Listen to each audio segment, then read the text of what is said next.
G'day, I'm James Baldwin and welcome to Oz F1. It's great to have your company and welcome to our first video podcast. If you're listening to this on the normal channels, you can head across to YouTube and watch our Heads for Radio discuss all things Sochi. That's right, we're in another recap episode, this time for the Russian Grand Prix.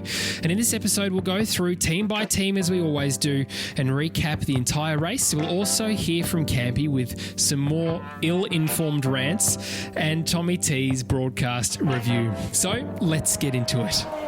Hey Thomas, J Camp, your faces are in front of me, boys. It's a pleasure to see you. Now that our faces are out in the internet world, I'm not sure that people actually want to see it. Yeah, well, especially with that mug. Goodness me, that beard. Well, mate, to my credit, we can't even go head resistance a lot there. So that's a fair point. That's a fair point. Well, even without the ability to go outside and camping, that beard is looking as magnificent as ever. And Tommy T, I think you've recovered from your sleep deprivation from the Tuscan Grand Prix. You finally had a couple of weeks. It was nice to have some time off. Reasonable time. Yeah, it was nice to have some time off, to be honest, in 2 weeks. Although it wasn't nice to go back to Russia, boys. It wasn't exactly the best Grand Prix in the world. It had some potential, and then it just turned into a bit of a nothing event. No surprises there.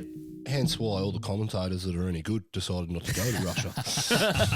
Because that's been standard since 2014. Oh, yeah. This is the C team. Oh, it's a shambles of a race. Yeah, look, it was a bit disappointing in terms of the broadcast, but Tommy T will come to that a little bit later on. Boys, just your overall thoughts of the race. The first couple laps for me were very exciting. Good to see Daniel Ricciardo getting up, and then apparently he dropped back a couple of spots and we never saw why that was. I think that's contractual. We have to look at a Mercedes doing nothing. Campy, what did you think? What are your overall views of the Russian Grand Prix? Yeah, it was pretty boring, to be honest. Not much going on, really. It's good to see Lewis get some penalties. Good to see him not win. Valtteri going to church after Tuscany clearly proves that God does work and he is real. So finally got that win. That's the proof that we needed. There we go. Yeah, well, it's good enough for me. Yeah. So that was good. Pretty boring again. Danny Rick, what a start. What a start. Got up into third. Max he had a bit of a struggle, didn't he? Well, into turn two, the first chicane, Max went really early on taking the shortcut, and that ultimately is what allowed him to get past Daniel Ricciardo again. Not that I ever got to see it. I got 10 minutes of commentary on trash.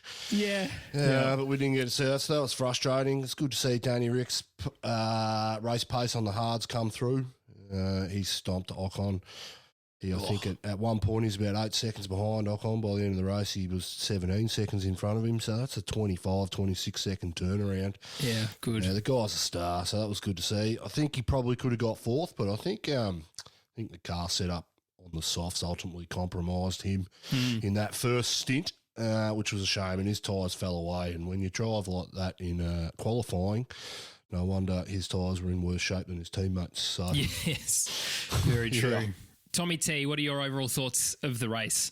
Yeah, good to see Danny doing well early, but disappointing that he couldn't finish it off really. But it was kind of the only really interesting part was trying to see how people were slotting in, seeing if the undertake was working. But once that all juggled out, there was nothing. Or the overcut? Which the overcut? Jeez. This was the early race too.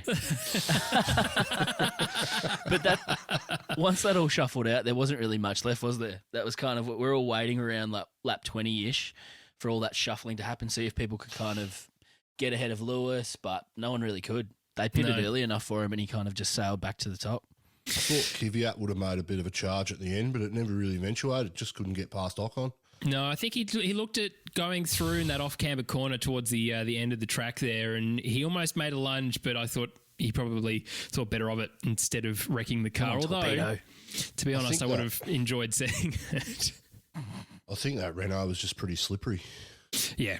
Yeah, well, and it's well, let's talk about Renault a little bit later and Daniel Ricciardo and also just to catch up on your comments from last time, Campy, about potentially his move to McLaren not being the best. I've got some thoughts on that.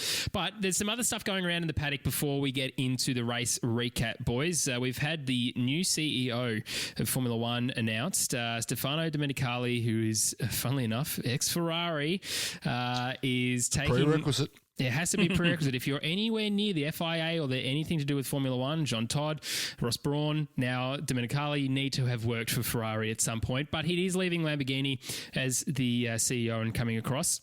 Boys, I actually think Chase Carey's done a great job so far. It has been an absolute mess of a year for him. A, he's got some great facial hair, so that's good from you, Campy. B, personally, I think having someone who has had nothing really to do with the sport in the past is a good thing because, as I said on the phone to Campy a little bit earlier, you're not bowing to pressure of certain people or any personalities. It is whatever you want to do Except or whatever Ferrari. you decide, except for Ferrari. But, I mean, again, he's sort of come into that space and gone, well, you know, this is what it is, guys. And so there's been a bit of backwards and forwards. I don't know if Domenicali is going to be able to do that. I mean, there's been a couple of people out there saying the opposite. Christian Horner's saying that, Formula One need not fear any Ferrari favoritism from him because of the integrity that he has. Renault, Cyril Abiteboul says that he knows how to support team manufacturers that are coming in from Lamborghini. But boys, do you think this is a really good decision for Formula One to go with another Ferrari person? Campy, what do you think?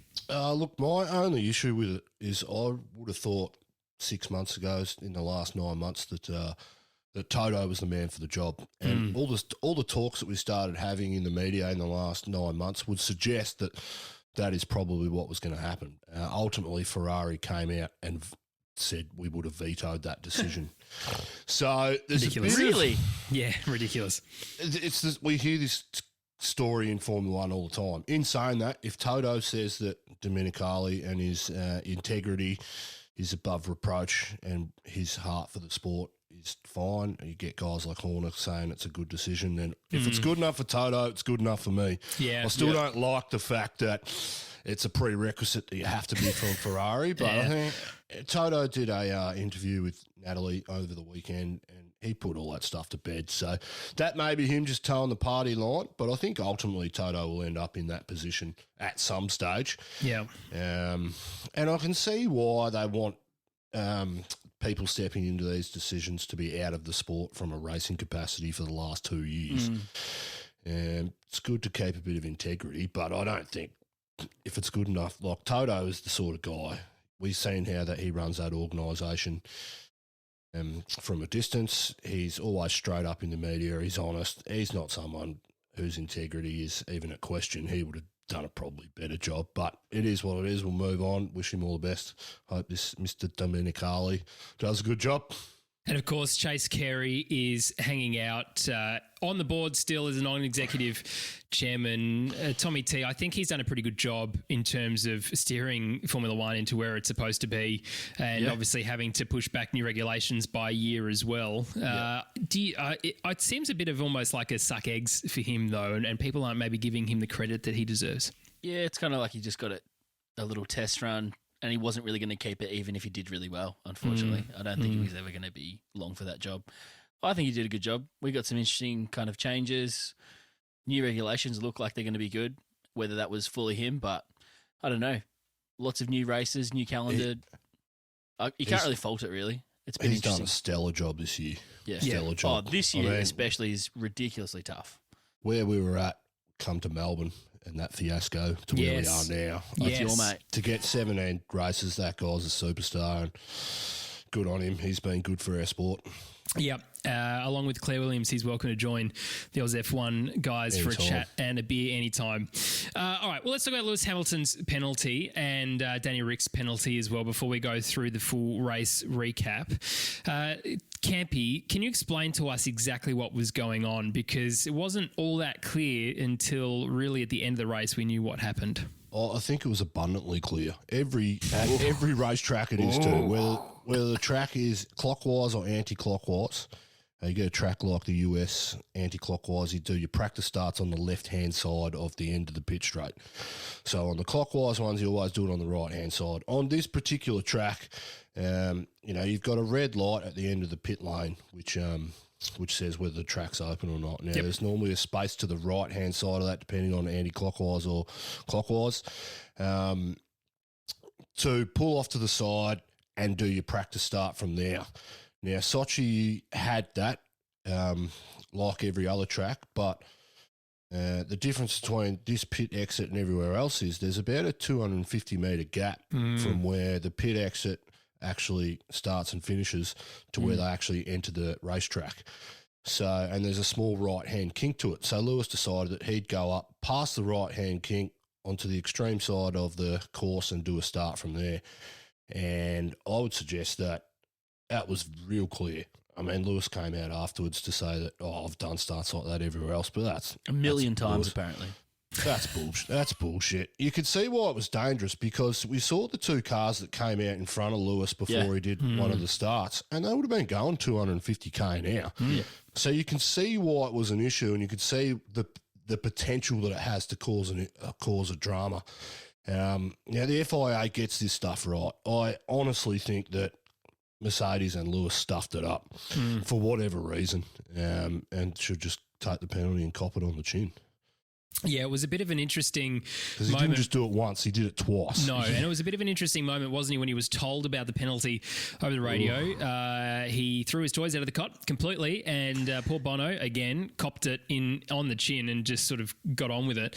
But in terms as he should, absolutely. But in terms of what the issue was at the time, Lewis was under the impression that he was allowed to do it. So the reason he didn't is because where everyone else had done it in the entire weekend, including him up to that point, was so well rubbered in, he thought, well, that's not going to be indicative of what an actual start is going to be. So the reason he got a sporting penalty in terms of those 2 5-second penalties is because he actually gained an advantage over these other drivers, including Valtteri Bottas and everyone else, because he had more of what a simulated start would be like. You think, God, like, dude, you're so good at starts. You don't, like, come on. This is not what you need to work on. Max Verstappen, someone who probably needs to work on his starts a little bit.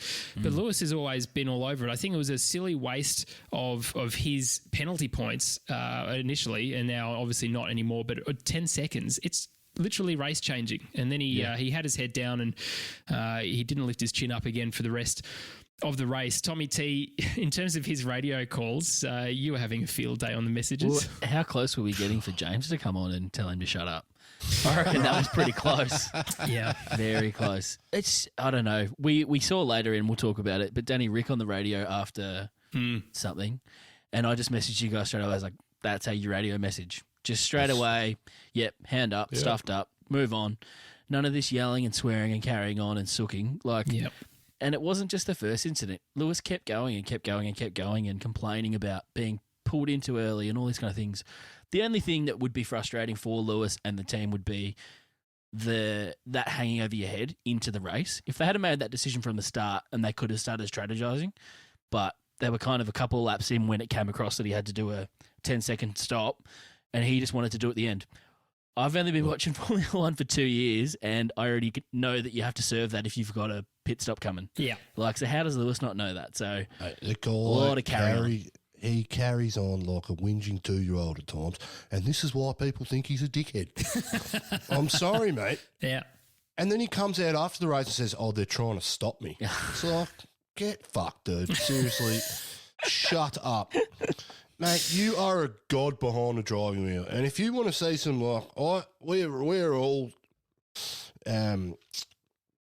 we all congratulate him because the guy's a star behind the car. Yeah, he is, and a driving wheel. We have never questioned that how good he is. I mean, if you guys, the fans, just go on YouTube, Turkey 2002 or something, GP2 race. Yes. He came back, he dropped back to 18th and then came back to get second for the race and drove through the field. The guy is a superstar. We're not doubting that.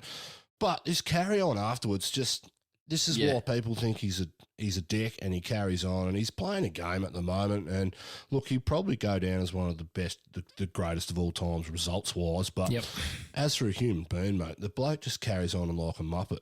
Yeah. Well, it's certainly been interesting to see a lot of your reactions as well. If you listen to the podcast and you've reached out to us, I think you share similar thoughts. And again, all we're talking about is his attitude behind the wheel sometimes. A lot of people have said that it doesn't deserve all this attention, but when you're the leader of the sport and you're out the front and you're smashing it, like, you get a hard day, but dude, you're leading the world championship and you're driving a Mercedes. It's not a bad day out, really, when you think about it. No, none of the other 19 carry on this way, so...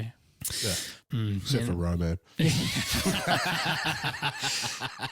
Talking about people Other 18. Having a crack, people on the internet, Valtteri Bottas relived when we last saw him, Tommy T, his Melbourne 2019 message to people who were doubting him, to who it may concern, F you, basically. Love that.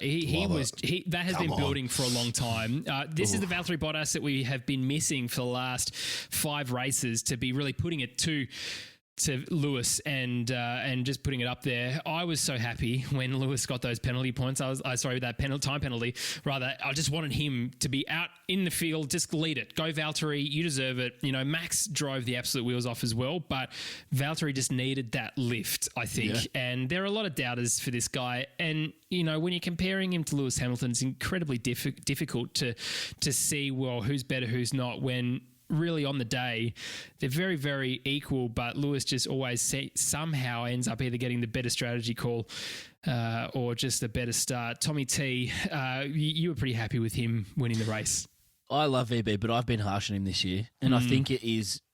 I said this in the week leading up. I was like, I want him to go so hard into that first turn, knowing he likes Russia, knowing that he's done well at this racetrack, but this is what we wanted to see. Make an aggressive move. In previous races, I would say on the first lap, he has been more timid than he should be. He needs to be a bit more aggressive. I said to Campy today that Bottas almost needs to bin his car one week to be that aggressive, just to show people that he's not afraid to go for that lunge, because I think people almost feel like he's going to always yield.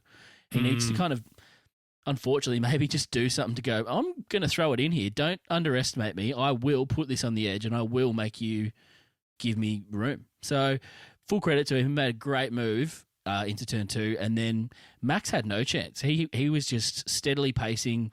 I don't think Max got within even eyeball of him pretty much the whole race. So full credit. Great race from him. Yeah, I'm really happy to see him. Campy, you happy to see VB putting it to him? Mate, this is Valtteri's chance. This championship is not over. We got 7 races left, and anything could happen. I know, well, Lewis could potentially miss a race if he stuffs up some more, but they gave him back his 2 super license points after he complained and whinged. But yeah, Valtteri, this is his chance to. This is his chance. I'm telling you, he's got to come out in public and make a statement about Lewis Hamilton being a hypocrite. You know, he sells this global warming stuff, and he shouldn't eat meat to save the environment while he's driving on his boats. This is his time to get under his skin and start to shit stir a bit, and that'll piss Lewis off. We can see what sort of mood Lewis is in at the moment. Yeah. Just call up Rosberg and ask for some tips, eh? Yeah. Mate, he needs to throw that dagger in right now and start calling Lewis on some of his bullshit publicly. Mm-hmm. No, his missus had a little crack. Yes, his missus had a little crack. Yep. She's a star. Australian. That's why. From South Australia. I mean, we won't hold that against her, but everything else about her is, you know. It's better than Victoria at the moment. But this is where he needs to start doing that and getting under Lewis's skin. Because you never know. All it takes is for Lewis to have a DNF or crash into someone, him and Max go toe-to-toe, and it's all over. Valtteri comes in, swoops, gets a race, and then he's in within 10, 15 points, and then anything can happen. And I think this is his chance. He's got to take it now and go for it, and I hope he does. I hope because Lewis he's moody at the moment, so this is your chance to get in there and stick it to him. Had a bit of luck. Yep. Yeah. He had a bit of luck, but I think he was always going to win, being on that medium tyre, and Lewis stuffing it in qualifying as well. So, just come on, Valtteri, bring it home, son. Bring it home for the boys. Yeah. Deny Lewis of being the greatest of all time. That would make next year very interesting as well if Lewis didn't win this year. Yeah. Oh, one can only hope. I mean, that's the magic right there. Dream scenario. Correct. And we've also said, because of Tiffany, his girlfriend, he's now like the Russell Crowe of Formula One. He's the adopted Australian for the time being. And so we're behind him from this side. But the real Australian and obviously the massive superstar of the grid, Daniel Ricciardo, guys, he showed a masterclass in terms of how to drive a Formula One car, but also how to react to very bad news. I mean, he handled it better than I did. And Campy. When he got his penalty points. But tell you what, he is just the absolute consummate professional. Oh, big fan. That is exactly how you handle it. Took responsibility. It probably was somewhat on Ocon's car placement, genuinely, that made him have to take such a stupid angle into that turn and then beach himself almost across those sausage curbs. But hand up, he was like, yep, I'll get over it. I'll make sure that there's a gap. I'll head down. Let's do the work. Like, no blame on anyone else. Exactly. What a fucking legend. Like, genuinely. That's exactly what you want. Yeah, but he shows that, doesn't he? Although, and this is what annoys me about that whole situation. Yes, Ocon's car was poorly placed, and whether or not it was Renault who didn't tell Ocon in enough time, or Ocon just made a last-minute decision to sort of force Danny that wide, the team could have prevented that. I mean, and not that it mattered in the end, and it washed out that Danny was a lot faster than the car behind him, but this is classic Renault, is it not? Yeah. We just keep seeing it time and time again in terms of their strategy, in terms of telling people to pass or not. Like McLaren, masterclass. So you look at Carlos and Lando in a couple of races where they've needed to not this week. Whoa, bam. But in terms of switching, it's good. But this time around, I'm going to blame Renault and I'm going to blame Ocon. I'm also going to blame the stewards because, yes, it's in the race director's notes, but quite obviously the guy wasn't gaining an advantage on the track. No. He was being let past by his teammate. Use your discretion, people. Yeah, a bit ridiculous. Okay, well, let's... Look, these guys the stewards and the race director do a good job when we don't know they're there. Yeah. And that, for me, that penalty for cutting those corners, I don't like it. I get why they hand it down. I get why Danny Rick copped it on the chin, but it's just inconsistent and stupid. They only do it for the race. I mean, imagine if they had to penalise Hamilton for doing the same thing and disregarding his lap in qualifying, and then he wouldn't have even got through to Q1. Yeah. I mean, that would have made for a good race too. Yeah. We just want some consistency, and I don't see any. Well, just on that corner, can you honestly tell me that not mounting the sausage curbs and then just re-entering the track normally is less dangerous than going through those stupid polystyrene things next to a wall? Examples, Carlos Sainz. That was insane. What they had to do to go through that, obviously it's designed to make you slow down, but they're not slowing down. They're trying to hit that thing as fast as they could. We saw Max go through at a decent speed on one of them. We saw Roman just go through it. Yes. That's a good attempt. He's like, fuck it. This is like my English exams in high school. Oh, good try. But genuinely, I think that was more dangerous than like maybe an unsafe re-entry to the track. Yeah, shout out to Dave Munnis here. He's just like, look, let's just put some gravel there. You really don't want to force them off that part. Gravel, let them slow them down. There's no need for sausage curbs. Concrete freaking wall. Yeah, that'll stop Campy likes walls. Yeah, but I mean, you look at Danny Rick though in terms of what he did. That, it sort of ejects the car into the sky. Like, it's like repels the planet. That's how much sort of bump that you get. So there's no advantage. Anyway, whatever. It's a ridiculous corner. Russia's a ridiculous track. If the FIA would just like to delete it from the calendar for next year, that'd be fantastic. Tommy T, this was probably one of the only races in my life that I wanted to switch off halfway through because of the broadcast. I think it's about time that you maybe share your thoughts about the actual broadcast. Great segment, Tommy. Great segment. This is the segment. This is why we have this segment this week. Do we have like a little video sting to go with this one? I think we need one. Yeah, I think we've got an audio sting, but we need a video one too. Campy Hawaiian dancing, I think, is where that needs to be. Just across the bottom of the screen. Or something. So, for those of you who know, I'm very big into the NBA, and this is NBA playoffs. So I was kind of preoccupied. And when I found out that we had Karoon doing majority of the colour commentary, I was out. I watched bare minimum. I jumped on for qualifying and pretty much muted it. And then I jumped on for the race and didn't watch much pre-race. We didn't get a flyover. It was just very subpar. We had lots of fans, but they kind of still didn't do a lot of the extra things that we're used to for the weekend. What about that Russian national anthem? Now, that was... Yeah, we should mention that. That was incredible. Overwhelming. Big thumbs up. If we were going to rank the anthems, it's up there, eh? Yeah, oh, totally. Kvyat needs to get on the podium. At least Just for that. Yeah, just for that. And then, Just quickly, why don't we have any hats? KGB officers arrive on the podium to sing it for him. How good would that be? Oh, that was a visual thing. Like, what am I looking at here? It looks like a Cold War movie. Well, those government officials, they look scary. Yeah. I do have 2 points from the race because that's what I watched. We had Crofty singing Stuck in the Middle for some reason. I have no idea. I can't remember the incident, but he thought it was appropriate to sing and Karoon kind of let him do it. And then we had Crofty with a ghastly pass on Kimi Räikkönen, where he's been waiting to do this all year apparently, and he said that is the true alpha male.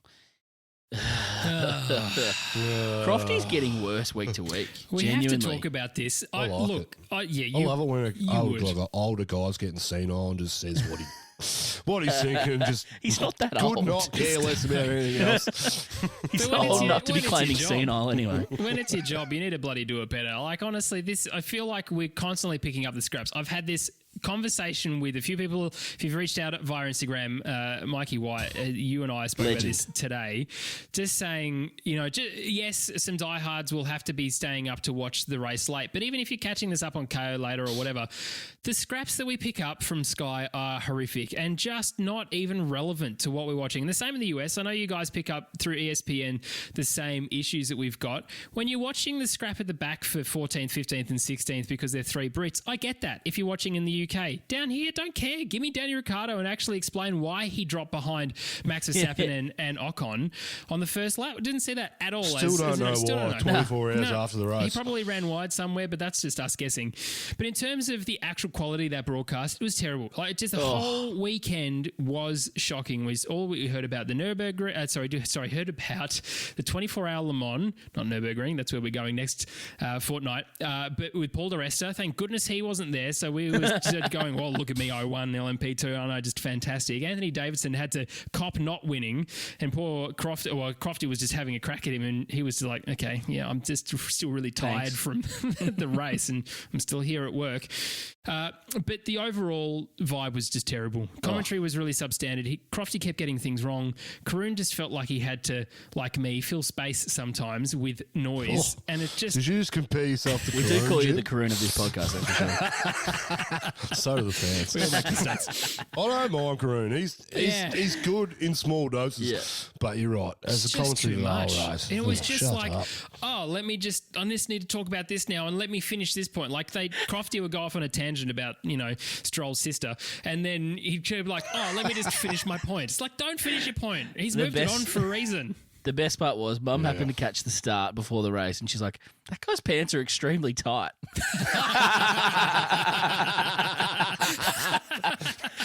Yes, you are correct. Tommy T's mum's got it going on. She's not wrong. 10 out of 10 for Tommy T's mum's review of that moment. What's his score? What's his score for the broadcast for this week? 1 if you're lucky. Seriously. If we're lucky. Genuinely terrible. If you think we're wrong in that we missed some sort of highlights, please let us know. But I think you're probably wrong. Email the reserve drivers. Don't email us. No, because that podcast won't come out for another 3 weeks. All right, let's talk about the races we always do, boys. They're good. Yeah, but it just obviously takes a lot of editing for them to shove that all together because it's always about 14 days too late. It's about as fast as the SF1000. That's how fast their podcast is. I think they'd like that joke. Yeah, probably. Let's talk about the race in terms of each of the teams, as we do each recap episode. This time we're going to talk about Williams at the back. George Russell had a pretty good outing in terms of qualifying this time around, but he didn't finish all that high up the grid. 18th in Latifi, after just showing how good a driver he is by putting his car into the wall. Not in the race, obviously, but he finished 16th. Tommy T, your thoughts on Williams for the weekend? Latifi kind of had his number in the race. I don't know if there was something else, but George couldn't get past. Like, he was sitting behind him at a steady kind of margin. He'd get close again and then maybe overheat from following too close or whatever. But genuinely impressed by Latifi after that crash, obviously, which was very funny when he came over the radio 5 seconds later after he crashed. Yeah, I've crashed. Just thanks, mate. We're pretty aware. Yeah, cheers. Crashed E. Yeah, but it help was. yourself. You mentioned before quickly that 3 Brit wide battle. Yeah. George had some moments, but that was kind of it for him. And then he just. But He literally finished last after the 2 retirements. He did. I think we've. Sorry, you go. No, I was going to say, know what? He should not have been in that fight. Why He's were the fighting a other 2 McLaren fighting and a with Red him? Bull Just and a put your Williams. foot So down. good. Like, honestly, props to you, George. You are going to go a hell of a long way, my man. And you're an incredible driver. You are keeping those guys at bay. And it also shows that Williams has made a couple of steps in the right direction. But No, I'm going to go opposite. I'm going to go, when he Okay. gets in a real car, he's going to look disappointing. Well, I think we've Bottas? seen some chinks in. Get I him. think we've seen some chinks in his armour. go on. Tell The us. 3 times he has raced wheel to wheel this year, he's binned it or shit the bed somehow. Terrible racecraft. What do you reckon, Campy? He's not used to it. I mean, he hasn't had much opportunity in the 20 or 35 races that he's done so far, but He was I think racing it's the a bit legend of- with one hand, like genuinely last year. yeah, I know. Legend, Yeah, we love Robert. But Yes. At least you Yeah. remembered his name this time. I did this stuff, yes. We love Robert. Hey, I was tired that I remember week. Sergei Sorokin drove for Williams this week, and I was like, oh, yeah, he was a driver. That's just random. Couldn't think of his name for the last 2 years. Sergey. He beat Lance Stroll too, didn't he? He did? Yep. Yeah. Did he? But he's... But- I don't know about I that. I don't know about all the hype. There's a lot of George hype, yeah. and I think it's Well, going I'm to on kind that of train. It'll prove me yeah. wrong. Like I'd like it to be right, but genuinely, I don't know. We've seen other people I in don't that know. Williams actually kind of get close to podiums. It's not the same Williams, but I don't know. I wonder Yeah. if we should have seen at least a bloody point from the guy in 2 years. Yeah, well, yeah, that's true. He very Yeah, close two last bits ago. weekend. Very, very close. All right, let's talk about... Kubica beat him last year. He did. Yeah, He did. Let's did. talk about Haas. And I also want to mention about these next 2 teams, Alfa Romeo as well, that neither of these 4 seats are confirmed for 2021. Might be a good point, Tom Camp, to talk about Schumacher and his little run in F2, because we were a bit doubting. It's like Valerie Bottas at us. We're happy to be proved wrong because all our facts are made up, obviously. But Schumacher is actually coming to the party a bit, Campy, in terms of his potential for, I reckon he's going to go to Alfa Romeo next year. Well, everyone said at the start of the year, you've got to make strides in your first year. You've got to put it on the line and show people that you can beat.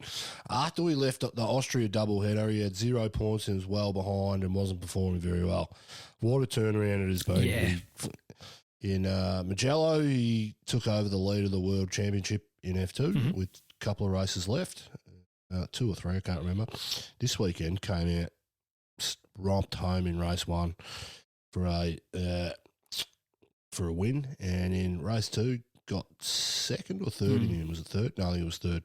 So he's consolidated his points lead in that F2 championship. But consistency's been his big thing. Like he hasn't had wins, but he's been consistent, which is kind of what we're seeing from Max this year. Is kind of a comparison. Max hasn't won a lot, but he's been always up the top, getting a lot of points. Yeah, so we'll see him in F1 next year or the year after. I still think don't rush him in. There's no need to rush him in at the moment. Tell that Give to him the another promoters. year. Yeah, I know. Give him another year. I'd like to see him next to Kimi though. I reckon that'd be interesting. But I think that's also good for his development, right? If he sits, like I agree with you. I think, and I said this last podcast, I think we're pushing these young people too early into seats that older people, and I'm talking like 24, 25, 26, Not going, Kimi oh, Old. you're too old, get out. Not Kimi Old, who was like 100. He was there in the first race in F1, and he'll be there in the last F1 race. But he gets to learn, right? Whereas if you send him in Haas next to who we don't even know yet, but even K-Mag or Grosjean, he's not going to learn anywhere nearly as collect quickly, some in which data. case he would be collecting a lot of data, but it would be better for him to stay in F2 and that thing. So I honestly think for him, and if the F1 is the right path for him, it needs to be in Alfa Romeo, as you say, Tommy T, with Kimi.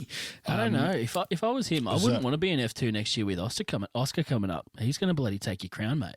But different academy, Renault versus Ferrari academy. So, But I he's think going to win Oscar's the probably... F2 championship, mate. He's Yeah, going to win it. He's absolutely. going to make you look like a clown. Yeah, good.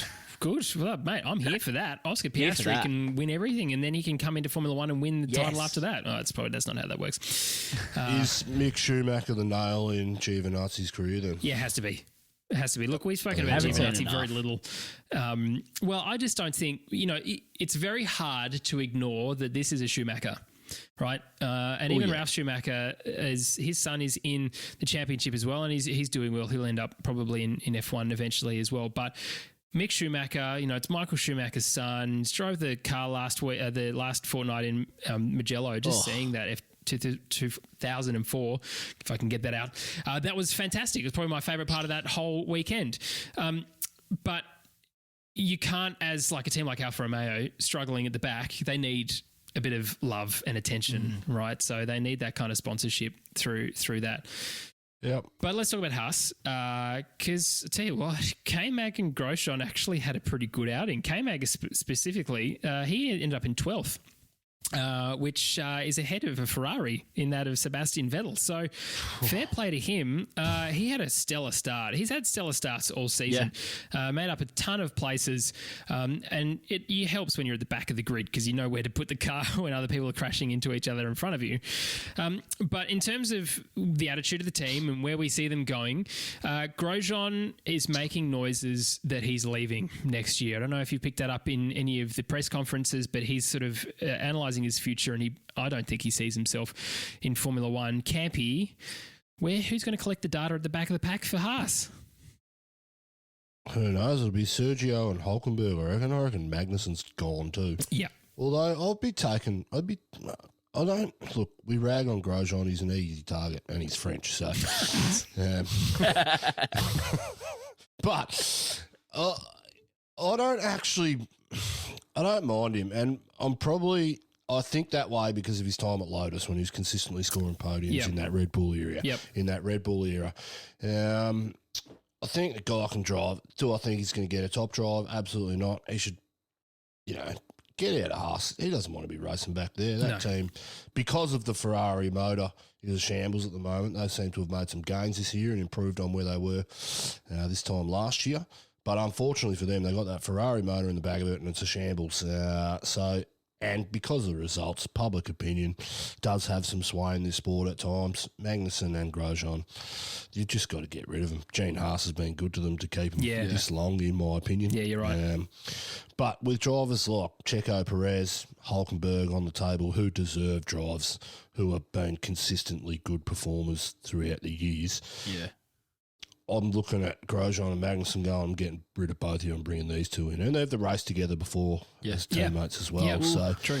And both bring fan bases, which is kind of good for the American team, to be honest. I think those two that you mentioned, Hulkenberg and Perez, will bring a fan base that the American supporters will like and want to root for, whereas Grosjean and K-Mag are a bit anonymous and kind of quiet. They're not really, American fans are going to get behind them. And there's part of it that's like, even if they haven't done anything that wrong, just the shambles that's been, they need a shake-up of some kind. The culture has just dipped. So, I like NBA, but there's a kind of culture that if you come into a losing team, you kind of remain a loser because you just have this kind of era of loser around. Whereas if you kind of change it up, shake things up, bring in new blood, bring in new things, you kind of can shake that off and do something different. I think at the moment, unless they make a change, it's just going to stay the same. I don't think they're going to be able to shake that kind of thing off their back of we're Haas and we're a bit rubbish and we kind of make mistakes. It's interesting. Yeah. Next year's going to be a drag too. Yeah. We're gearing ourselves up for a new set of regs next year. Big driver changes in the market. It hasn't really turned out the way it should have been because of this, because of COVID. You remember early on, Haas was my team. A lot of the same. Yeah, totally. I loved Haas. I thought they were really interesting. I thought this was going to be awesome.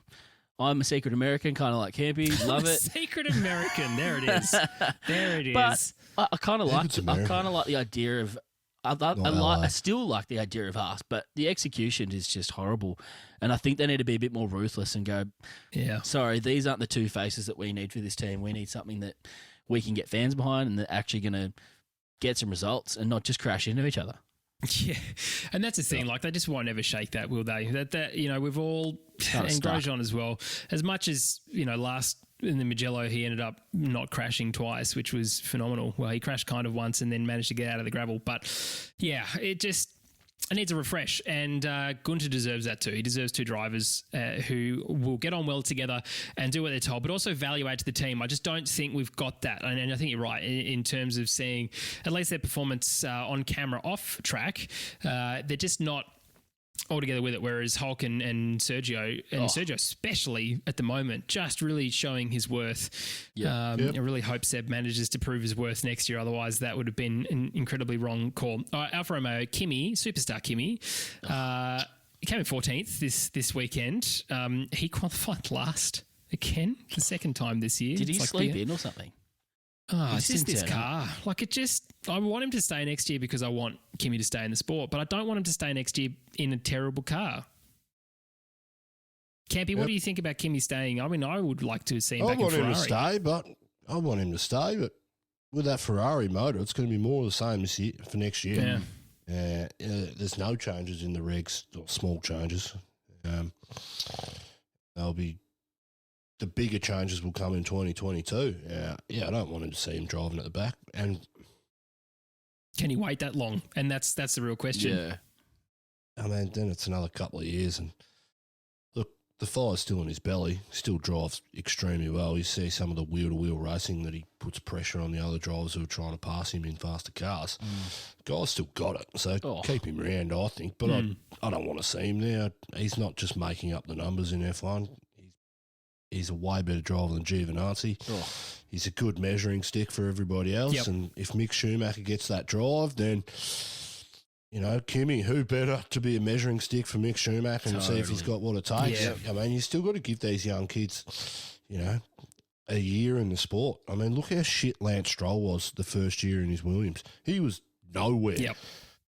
But given that time to become better and get used to the systems and the cars, I mean, I still don't think he's a great driver, but he's improved to a point where he's consistently competitive enough. And he meets minimum standards that are required and gets the odd result. So Mick Schumacher, look, who knows what happens, but we just haven't seen a lot from them this year. It's been pretty mediocre and underperforming. Unfortunately, it's not their fault. It's because of Ferrari. They're just the other Alpha now, aren't they? Yes. Yeah. Well, let's talk about the other Alpha Tauri. Kvyat was primed to have a stonking race. He almost steered right at the very end. Last lap up on Ocon in the inside. Didn't decide to send it though. But he finished in 8th. Gasly finishing in 9th. Geez, the mighty have fallen though since Monza. It's a lot of Campy's going to say, "Told you so." Yeah, there you go, Campy. You're ready, and you're right. Told you so. Kvyat looked really good in qualifying. Really good. Didn't get a lap in Q2, which was a shame because of the whole red flag. That whole fiasco.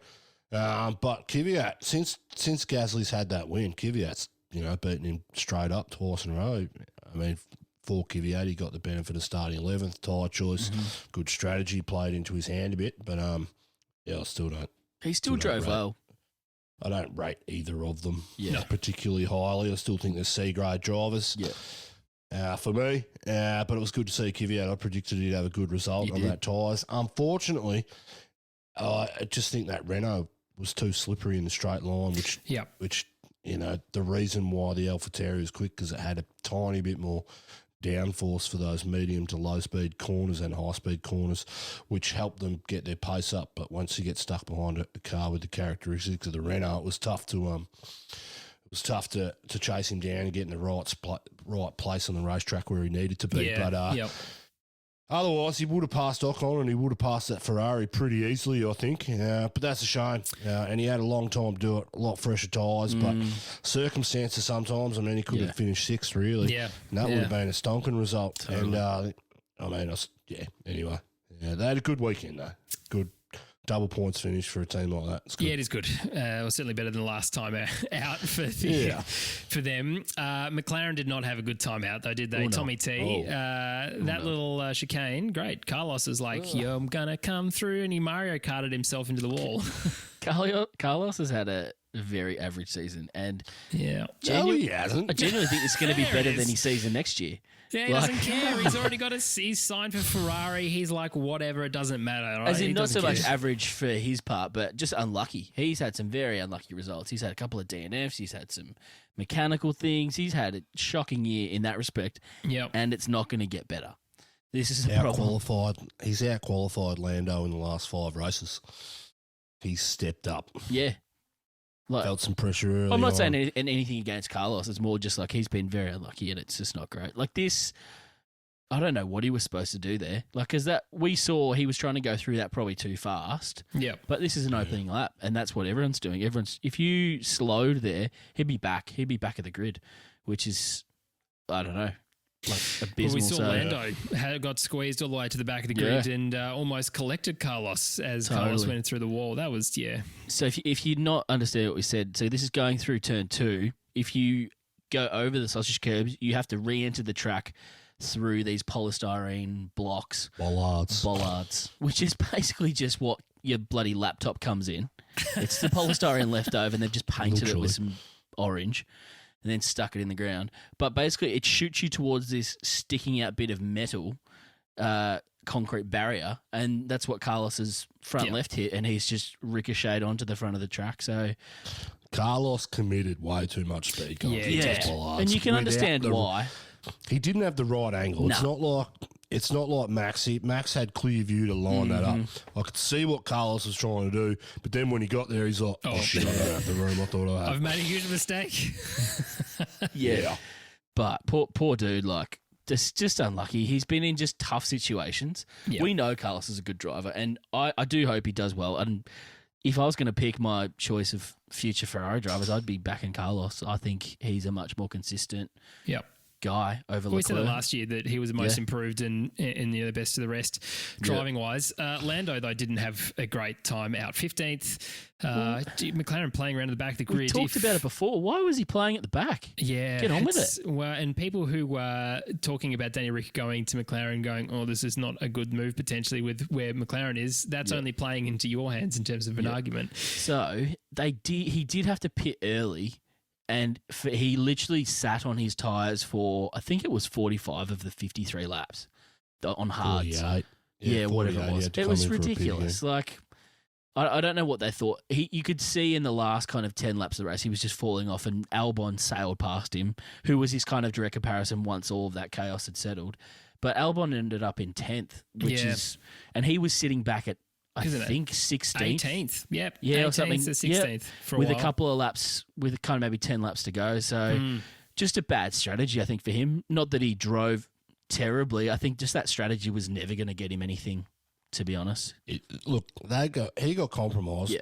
because of the Sainz crash. He got shuffled right back to the back of the pack because he took avoiding action. He got a puncture in his tyres for running over the debris from Carlos, which sucked as well. They put him on that hard tyre and just didn't even have the pace to get past the Williams. Hence why he's in that battle where he's trying to pass, where it was him, Albon, and George Russell. And that ultimately stuffed this race. Now, I don't think you've got to try something in that position. You can't not. Yeah. Unfortunately, Totally. Didn't.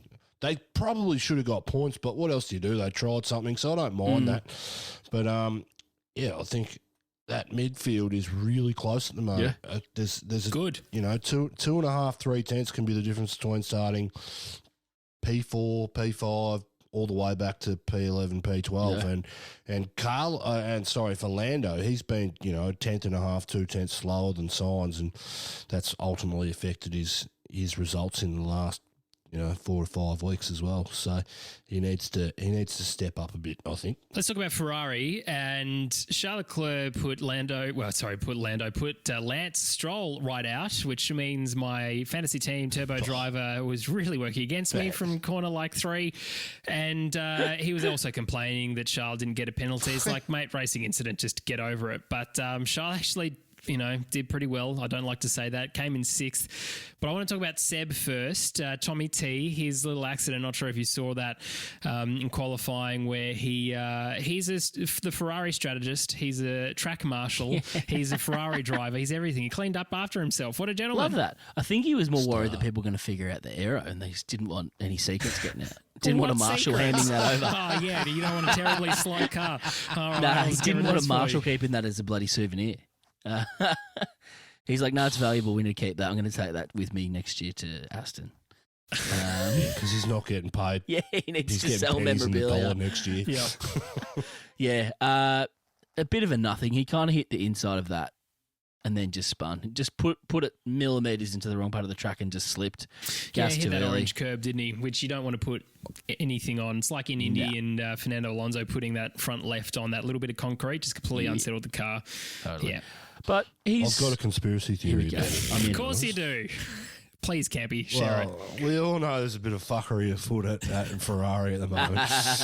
He says as the room gets darker, by the way. Do you want me to turn some Serious lights on? is just going to be just his face coming out. No, have please you got go that tinfoil hat handy? I use it as a No, reflector. look, I think Seb crashed deliberately so he could get a whole new chassis because clearly the one he's got, there's something fundamentally wrong with This it. is which would already his suggest- second chassis.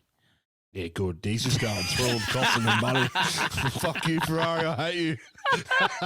Hang on, just turn a light on, boys. He's just ripping through money, is what you're saying. He's just sabotaging.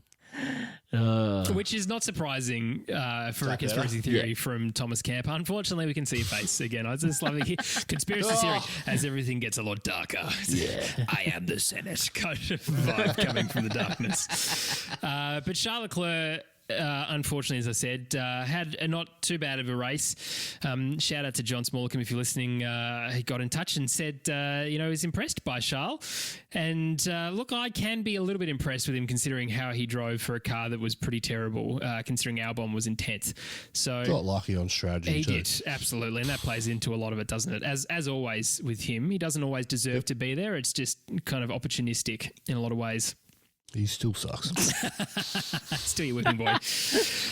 Racing Point, Sergio Perez finishing 4th. Really happy for him this weekend because he's further away, mind you, from getting upgrades again because Lance Stroll put the bloody car into the wall. Clearly, the current aero package is working pretty well for him, though.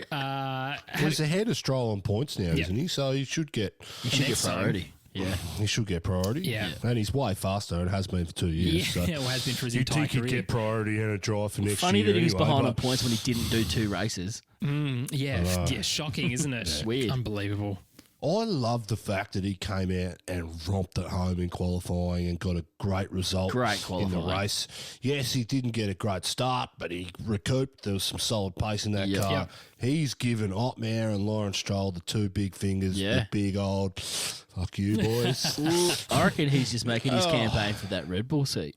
Oh, Yeah, absolutely. I reckon he's going there. Genuinely. He has to go there. I think Has to, doesn't he? he's going to be such a good second driver to Max. I think that would be such a good team. But he's also not even showing that he has to be necessarily a second driver. Yeah. He's just another great driver who can rear gun. And when there's an issue with the other car, he's just like, here you go. Here I am. I'm romping. And, he's in the Racing Point. He's not as fast as a Red Bull. And there's been some tracks like, Belgium wasn't really great for them. But most of the other time, he's putting that car exactly where it needs to be and just stopped a lot of overtaking moves coming to 3 as well. We know he's good on tyres too. He does really well with alternate strategies, those kind of things. He's just going to be the perfect kind of complementary piece to that Red Bull team where Max is outstanding, but sometimes something's going to happen. Max has had a couple of DNFs and a few mechanical things. Perez would be there instantly to get some points. Yeah. Probably get on the podium. So, which Albon has been nowhere near doing. Campy. Oh, I think I've been critical of Perez, particularly last year. I put him in that, BC. This year, with the car underneath him, he's performed really, really well. Yep. Got some solid results and been consistently up there, beating Stroll, which is not hard to do. It probably suggests that there's a bit more in that car than what they're putting on track at the moment. But I just hope he gets a good drive. Yeah. Because he got that. I've said before, he got that drive with McLaren early on. It was just too young to rush him up. Yep. By the end of the year, Jensen Button was like, this kid is fast, but McLaren went another direction. I hope he gets that chance next year in a Red Bull. Yep. Like, I really do. Yep. It'd be and sad Red to Bull see him would be- go to a lower team than Racing Point, wouldn't it? Yeah. It was like the guy deserves after his performance this year and throughout his whole career. Really, I've changed my mind on him. I'm a big fan of him now that he's an underdog and he's been treated like shit publicly, and no one can give you a straight answer on it. We just get the normal. There's contract. There's contract. There's a contract. It's just like, oh, Mark, grow a bloody spine, you muppet. Everyone knows what's going on. Just come out and be honest about it. Oh, this guy's dad owns the team, so it's got a bit of sway. And we're like, oh, good, now it's on public record, so we know. Yeah. I don't think Lance Stroll has any respect with the other drivers because he never should have got a drive in F1 when he did in the first place. No. Yes, he's performed. Yes, he's consistent, meets his minimum standard. But I'd hate to be that guy on the grid rocking up every week, knowing that the whole world thinks you're a bit of a knob. Oh, that would suck. Or you go through it every day. Yeah, rocking up on the board inside.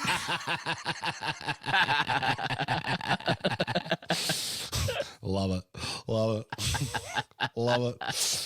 And obviously, Stroll didn't finish this race again, and it's just petulance. Honestly, I'm not a fan of how he's acting on camera at the moment. Does he even show emotion? No, I don't think so. From Canada. He's a robot. Let's talk about Renault. We'll talk about our superstar in just a moment. But Ocon, fair play to him, actually got a pretty decent start and was go for it, Max Campy. Verstappen at one point. But for the rest of the time, not okay. Campy? Go. Yeah, I think it was car setup. I think car setup. Ocon's car was set up to perform really well on the first stint, and we saw how much quicker Danny Rick was on the hards. He did get a good start, but then again, I don't know how he got past Daniel Ricciardo, so we can't even make comments on it. I would suggest that Max and Danny Rick will go on toe-to-toe, and Max got his elbows out and compromised Danny Rick's exit somewhere, which enabled Ocon to get in front. But, look, he's rubbish. I think he needs to go. If I'm Renault, I'm seriously looking at my investment in Ocon this year and going, it hasn't panned out the way we wanted it. And if they had some balls for Alpine, they'd just throw up his contract and bring Hulk back in next year. Good pronunciation Hulk and of that. Alonso. Yeah. What? Alpine. I missed it. Wasn't it? Alpine. Alpine. Look at you. Alpine, yeah. That's great. I was thinking of you when I said it. Oh, thanks. I don't know how to feel about that. But you're right. It's a mnemonic device. I think of James too. This is turning the wrong direction. Campy, really good point. Hulk back to Renault. Alongside Alonso, that would be really good. And he deserves it. Ocon has proved this year that he does not belong in F1, in my opinion. No, nothing. Oh, I'm very disappointed. That's the Oz F1 opinion. That's the Royal I think that's League. everyone's opinion. Oh, yeah, it's everyone's opinion. Yeah. And he didn't want to fight Max Verstappen, which would have been the best thing ever. Brazil. And Max called him a pussy. Yeah, it was so great. And just watching Kimmy and Lewis sitting next to him in the press conference, both smirking. Especially Kimmy was like, "You've learnt well." He's a good Max. That's what I want to see. Yeah. So great.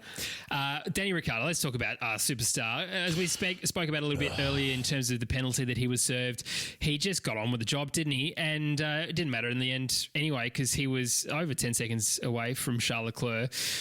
The guy, look, I just want to bring this up here. A couple of people have reached out and said, look, I'm concerned that Danny Rick has made the wrong decision again, leaving a team like Red Bull going to Renault, and then they fell away from 2018 to 19. 2018, they were strong. 2019, they were rubbish. 2020, they're strong again. And I'm going to say, I think it's because of how Danny Rick has structured that team. We've spoken about Schumacher a lot and Ferrari and how he built that up. And yes, they sort of did a fluke of a car, and that's why they won for such a long time. But the reason why they're doing so much better this year, in my mind, is because of Danny Rick's influence. And so, yes, that'll continue for next year, but McLaren will benefit from that for 2021. And really, it's 2022 where we're looking for world title Ricardo.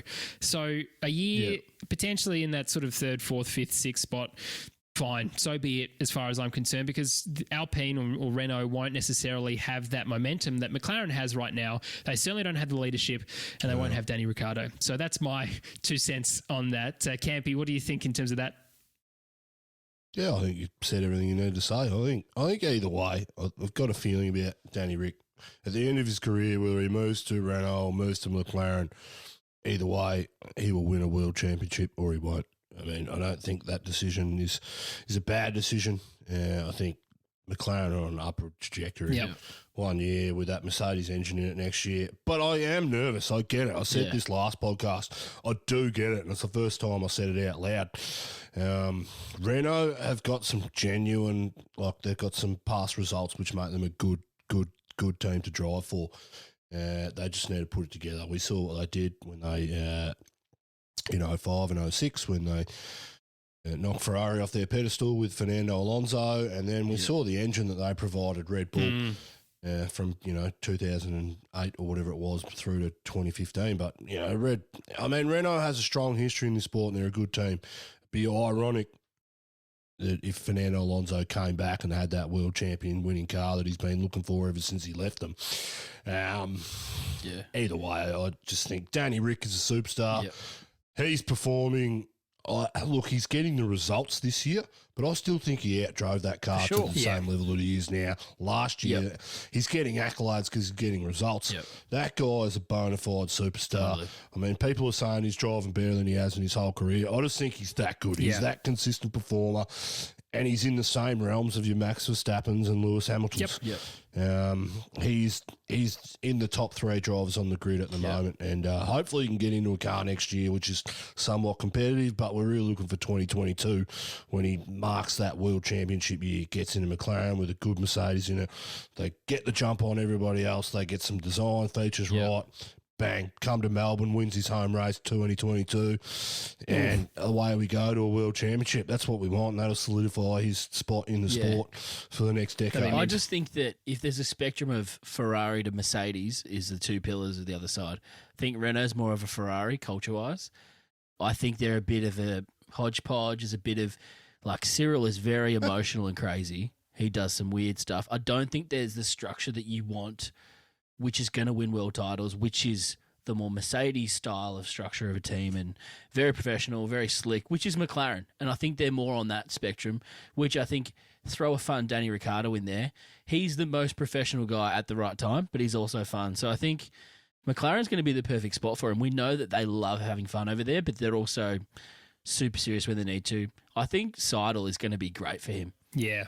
Oh, yeah. I think that's going to be a great team. Always liked him too. Totally. Danny Rick came out and said that's why I went to the team because of Andre. I think that pairing is going to be amazing. And McLaren's getting serious. They've had enough of being not back at the top. It's been too long. They know that they should be at the top of this sport. They've got enough money to do it. And I think they're really committed to doing that with a young Lando and Danny Ricciardo, who they know is one of the best drivers on the grid still. Yep. And I think if you look at the conversations that are coming out politically, with hindsight of the past, I mean, Zach Brown has always wanted Daniel Ricciardo. Daniel Ricciardo said, I want Andre Seidel. So Zach Brown went out and got him and brought him in. And, I think that speaks to why McLaren chased Danny Rick so hard and why he ultimately took it. He's been shown a bit of love. I'm excited still. Yeah, I'm excited as well. I think I get. But I am a bit. I get nervous. the concern. I get it. I get the concern, but it's Danny Rick. He's going to make it work. Everyone was watching Renault, including us last year, going, "Oh, what happened?" Whereas this year's like, "Ooh, actually, Renault's doing well." So a year can make a hell of a difference. Let's talk about Red Bull. And firstly, of Max Verstappen drove the absolute wheels off that bloody car. He really didn't deserve to be in second, as in the car, but he deserved to be in second.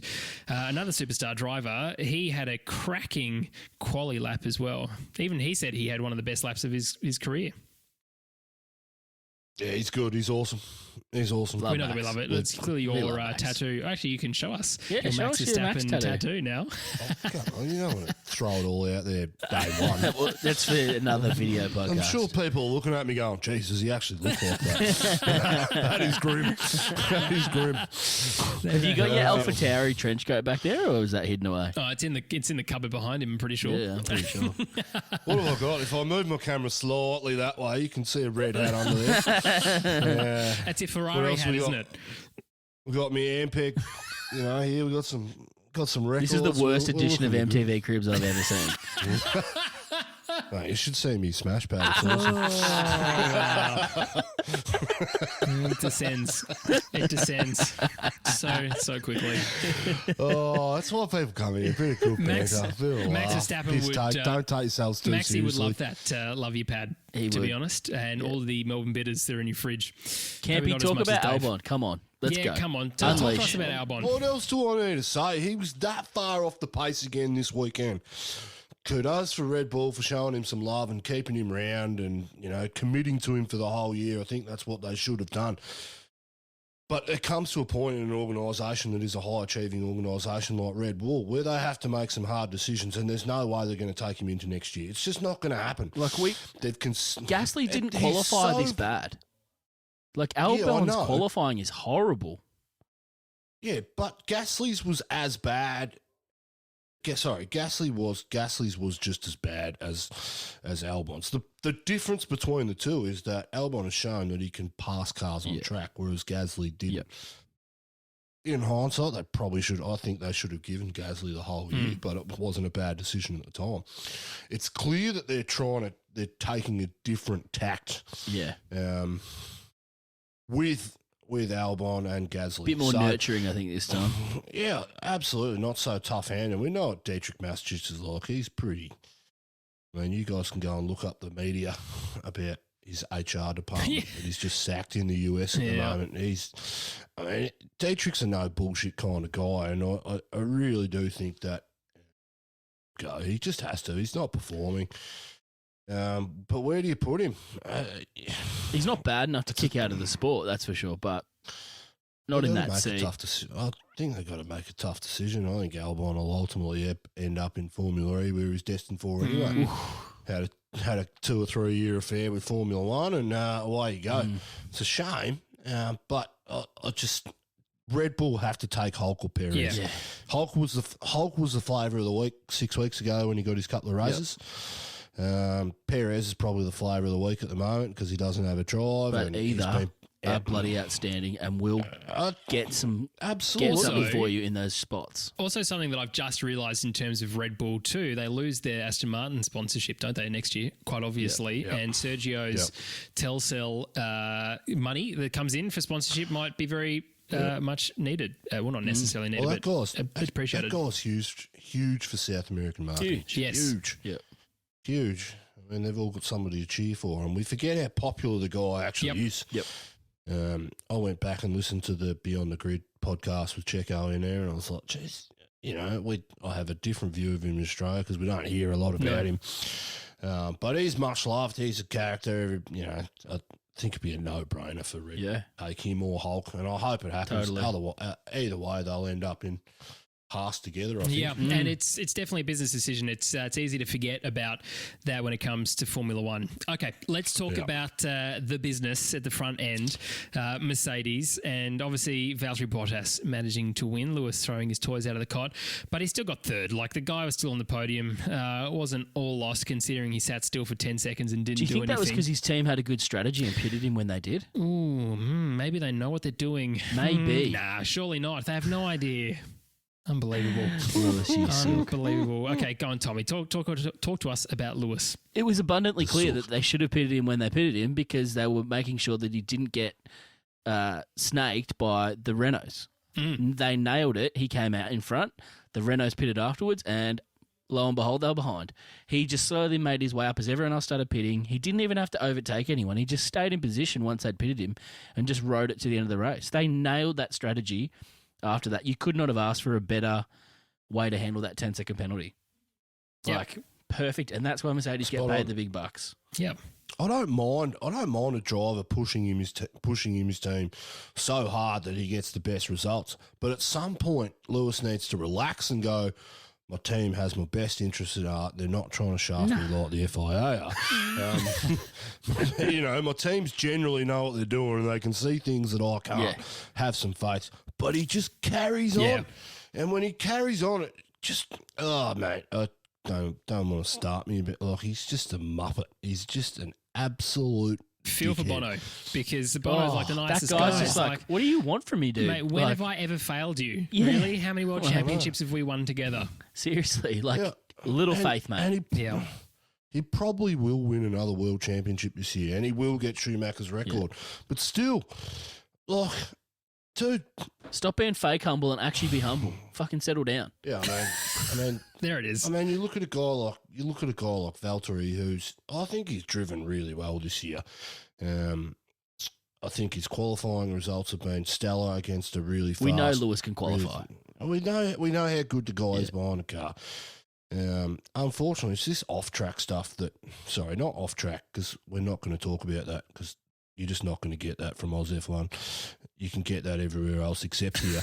But we're talking about the way he carries on about the racing and the things that go on off-track, but still within a racing capacity. And every chance he gets, he fails and acts like a child in every interview. Yeah. Oh, woe is me, how tough is life. It's just, dude, shut up. Yeah. Suck it up. Move on, you're a man. Yeah. You're earning how much you're ever earning. You got 6 world championships, 90 wins. You're probably going to win another couple. Yeah. Just give it some perspective. Oh, yeah.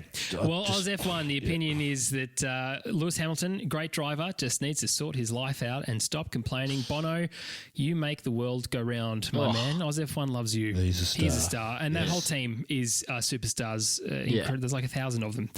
Okay, boys. Well, that's the race recap. Again, Russia, boring. Please, FIA, do something useful. Remove the track from the calendar next year. And I'd even just keep Mugello. Mugello was more interesting. I know we had 2 red flags, but I'm just done with Russia. Finding I guarantee a red flag for Mugello every year. I'm in. Yeah, we didn't see Putin this year either. That's 2 years in a row. Last year, yeah, that's just a the shame. KGB on stage. Where's the hat? I want the hat. All right, let's talk about the fantasy league, because I've picked out some of the best names, and unfortunately, we've got some results for the 3 of us. We'll get to that in just a second. Am I that low? Yeah. I haven't checked it in. I know. Well, as I said, with my fantasy league team, Lance Stroll was my turbo driver, and I turboed my team into the ground when he got knocked out by Charles Leclerc. But some best team names that have been updated since we last spoke, boys. Jay Moore, I was saying boo, not oh. Boo words! Gently strolling towards another upgrade into the wall by Dave Mattis. Love that. For what? Good. By A Block. I have to say that like that, because that's exactly what Kimmy did. It. And my least favourite, Campy for Premier. Hayden Phillips. All right, listen. Hayden. Sucking up. Who is it? Harry Phillips. Harry Phillips. My apologies. Harry Phillips. H. Phillips. Listen, this is going into the same line as Campy's sexiest voice in Formula One, okay? Or president. But to be honest, that would be interesting. There would be no hotel quarantine. It'd just be everyone would be running wild with big, like the R.M. Williams bull bars and all that sort of other stuff going around. Oh, you're a dickhead. That's not what I do. The top 3. But I would like to use Oz F1 as my political platform. Oh, yeah, good luck to you. All the people who listen are going to vote.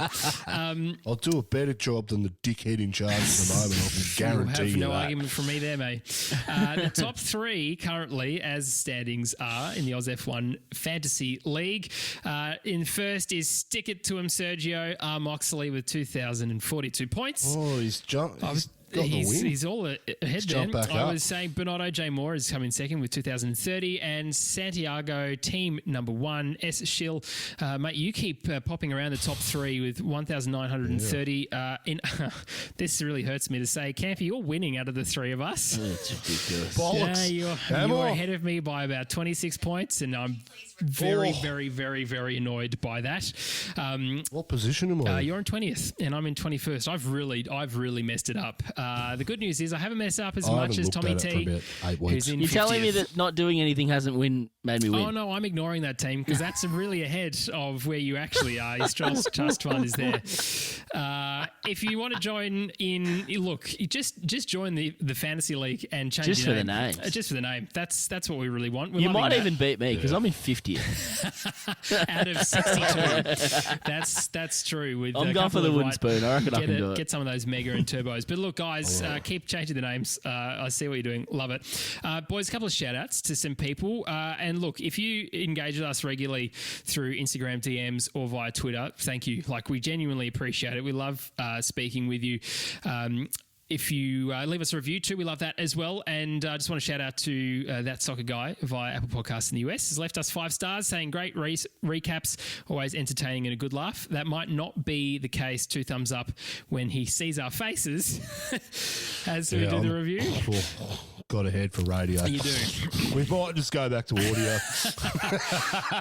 But I also want to shout out to Mikey on Instagram, Krish and Connor as well, boys. Thank you for reaching out to us. And via Twitter, Jess, Mark, Dave and Glenn. Honestly, really appreciate you guys interacting with us over the race weekends and me tweeting and some people disagreeing with me. That's great. It just means that I'm more correct than you are and you just have to get over it. That's Twitter. Ignorance, Jim. That's ignorance. very true. Boys. If you're on Twitter, you're probably ignorant. This is why Campy's not on Twitter. Hey, it's been great to do this with you via video. We're going to the Nürburgring in 2 weeks, though, boys. I'm very excited to get that track back on. That can replace Russia. I'm looking forward to it. Anything can replace Russia. And I'm glad that we're not going back to Hockenheim. This is a better time for us. But look, it's been awesome. It's been awesome to do this with you. If you enjoyed this, please subscribe. And if you're listening to this in audio, you can see us on YouTube. Head across. All the details will be below in the description. Campy, Tommy T, your beautiful, beautiful faces for radio. It's been a pleasure to do it with you. All the music is by Entente as well. Big thank you to those boys. Guys, Cheers, we'll lads. see you in 2 weeks in Germany. We will. See you then. Cheers.